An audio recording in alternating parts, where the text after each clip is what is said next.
ഞാനൊരു വീഡിയോ കാണിച്ചു തരാനാണ് വന്നത്. എന്താണെന്ന് വെച്ചാൽ എൻ്റെ ഈ ഷോൾഡർ ഇടിക്കുന്നുണ്ടായിരുന്നു. എൻ്റെ ഇടിക്കുന്നുണ്ട്. ഞാൻ ഇടിക്കുന്നതല്ല, തന്നെത്താനെ ഇടിക്കുക. അപ്പം ഞാനിത് നേരത്തെ യൂട്യൂബിലും പിന്നെ ഇടയ്ക്ക് ഞാൻ ഗൂഗിളൊക്കെ ചെയ്തപ്പോൾ കണ്ടത് ഒരുപാട് ഈ ഡിപ്രഷനും സ്ട്രെസ്സും എന്നെ പോലെയുള്ള ആളുകൾക്കൊക്കെ ഒരു സിംറ്റംസായിട്ട് ശരീരത്തിൻ്റെ മസിൽസ് ഇങ്ങനെ ഇടിക്കാറുണ്ടെന്നാണ് കേട്ടത്. എനിക്കിവിടെ നന്നായിട്ട് ഇടിക്കുന്നുണ്ടായിരുന്നു എൻ്റെ ഈ ഷോൾഡറെ. അപ്പം അതിൻ്റെ ഒരു ഇത് കാണിക്കാൻ വേണ്ടിയിട്ട് ഞാനത് ചെയ്തതെന്താണെന്ന് വെച്ചാൽ അപ്പോഴേക്കും അത് നിന്ന് ഇടയ്ക്ക് ഒരു പ്രാവശ്യം ഇടിച്ചായിരുന്നത് പിടിക്കുന്നില്ല. നന്നായിട്ട് ഇടിച്ചുകൊണ്ടിരുന്ന വെച്ചാൽ എനിക്ക് ഉറപ്പാണ് വീഡിയോ എടുക്കുമ്പോൾ പയ്യെ ഇടിക്കുന്നുണ്ട്, പയ്യെ വരുന്നുണ്ട്.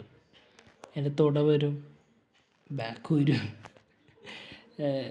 ഈ ഷോൾഡറാണ് മെയിനായിട്ട് ഇത് കൈയിൻ്റെ ഇത് ഇടിക്കുന്നത്. എന്താ വരുന്നില്ല, തന്നെ ഇടിക്കുന്നത് ടക്ക് ടക്ക് ടക്ക് ടക്ക് ടക്ക് ഇങ്ങനെ ടക്ക് ടക്ക് ടക്ക് ടക്കാണ് പറഞ്ഞിട്ടിരിക്കുന്നത്. എന്നാൽ വെച്ചാൽ അന്ന് കാണിച്ചു തരാൻ വന്നപ്പോഴേക്കും ഇത് നമുക്ക് സെറ്റ് ചെയ്യാം. എന്ത് സെറ്റ് ചെയ്യും? വരുമ്പോൾ കാണിക്കാം. അല്ല എന്താ നമുക്ക് അടുത്തൊരു ഇതായിട്ട് ഞാൻ കാണിച്ചു തരാം കേട്ടോ. വരുമ്പോൾ ഞാൻ ഉറപ്പായിട്ട് എടുത്ത് കാണിച്ചു തരാം. Okay okay bye. Okay bye.